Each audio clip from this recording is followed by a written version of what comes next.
Dois importantes fatos recentes abrem novas perspectivas para o desenvolvimento das relações bilaterais entre a China e o Brasil. A realização do 20º Congresso Nacional do Partido Comunista da China e a eleição de Luiz Inácio Lula da Silva para presidir o Brasil pela terceira vez. O Brasil tem razões para se alegrar com o desenvolvimento das relações bilaterais com a China.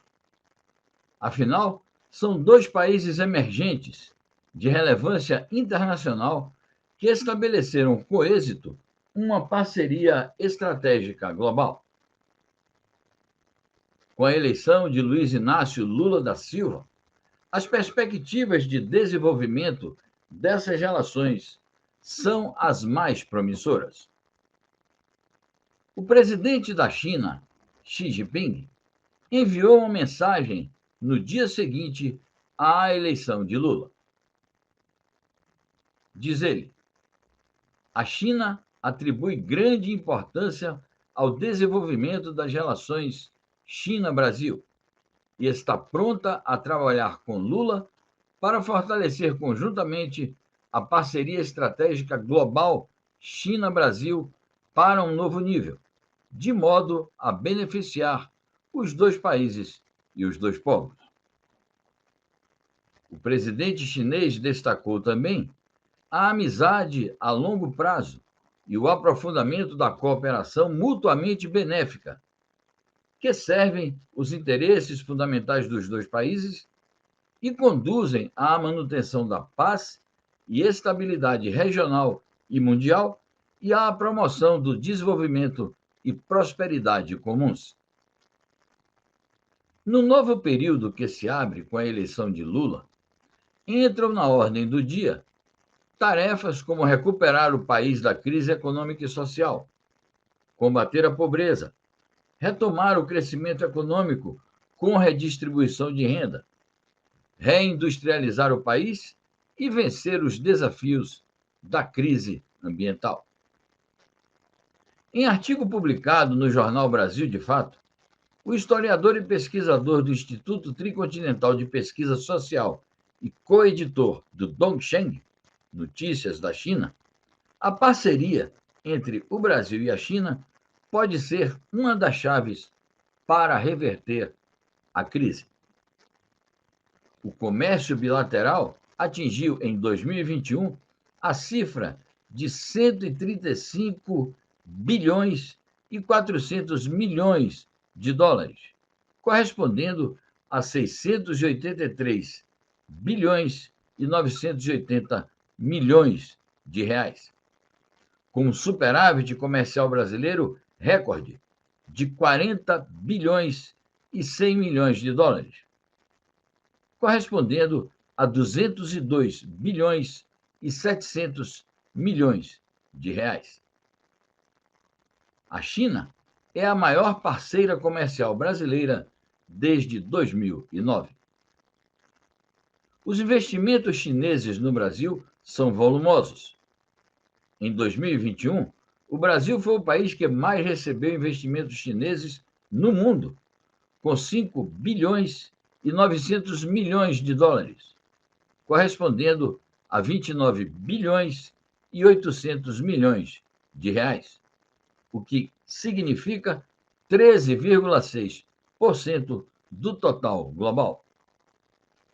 Marcos Fernandes opina que, no novo período, o desafio é manter investimentos chineses robustos no Brasil, diversificando-os ainda mais. Esses investimentos deveriam ser direcionados a um maior número de setores da economia, para que sejam mais úteis ao desenvolvimento nacional brasileiro. Nossa reportagem entrevistou o doutor em ciência política pela Universidade Federal do Rio Grande do Sul, Diego Pautasso. Ele alimenta expectativas otimistas para as relações bilaterais Brasil-China durante o próximo governo de Lula.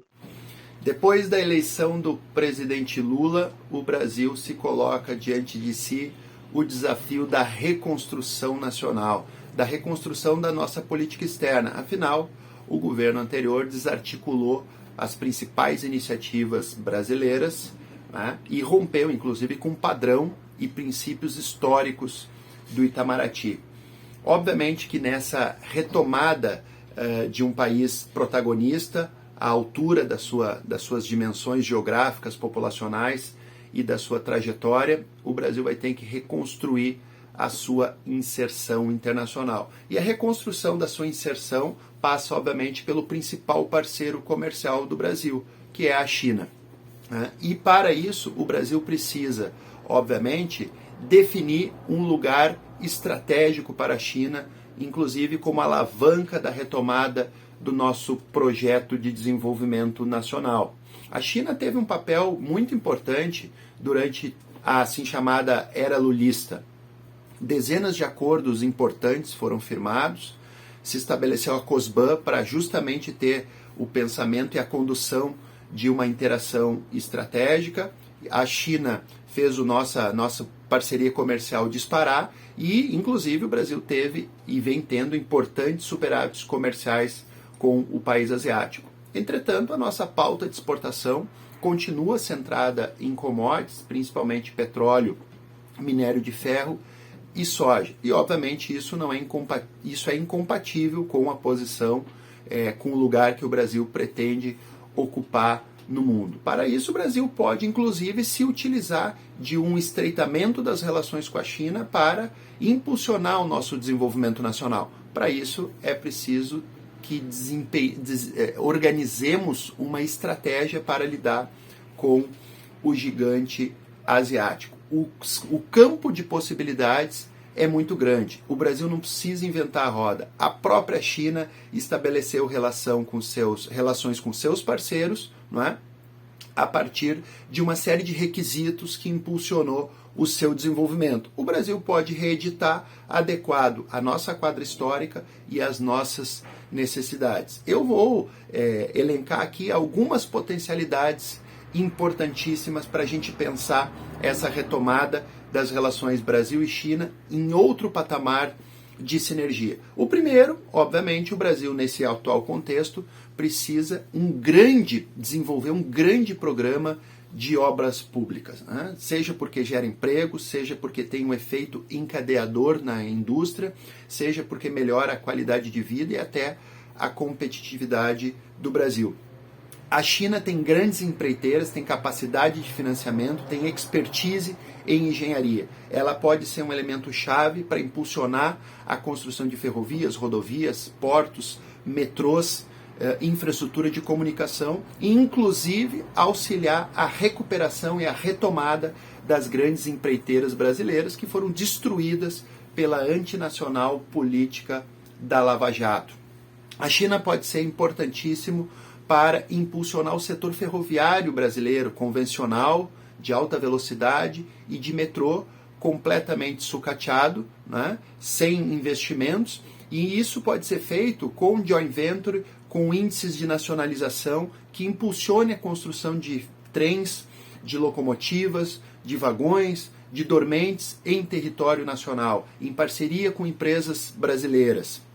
A China pode também fazer investimento em setores de tecnologia de ponta. Vamos pegar um exemplo, energia renovável. A China é o país que mais avança na construção de infraestrutura e capacidade de produção de energia solar e eólica. O Brasil tem um potencial enorme nesse setor.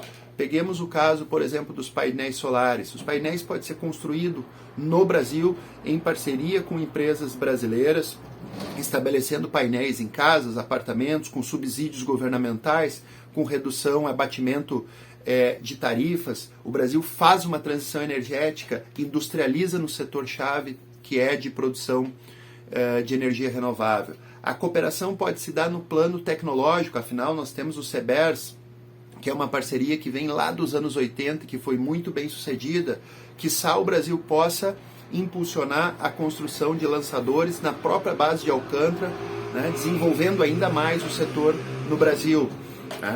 A cooperação pode se dar no campo da governança. A China adentra uma vanguarda muito importante, que é da Big Data, da governança digital. O Brasil tem órgãos importantes, como o IBGE, como o IPEA. Essa parceria pode colocar em outro patamar a governança brasileira, né? Inclusive melhorando os programas sociais, as políticas públicas, né? Integrando informações de saúde, de vacinação, frequência escolar, com programas de distribuição de renda, de empregabilidade e assim por diante. Mas mais do que isso, inclusive um eventual ingresso do Brasil na nova Rota da Seda pode ser um elemento chave para impulsionar a integração americana, sul-americana, né?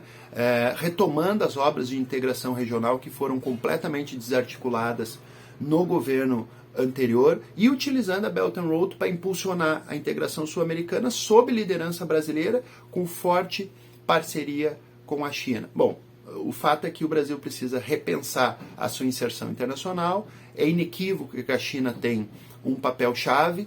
Não cabe ao pensamento brasileiro apenas lamentar a força e a presença da China, mas sim fazer desse parceiro um elemento chave para impulsionar o nosso desenvolvimento nacional. Essa é talvez um dos desafios mais importantes para o Brasil nessa nova quadra histórica.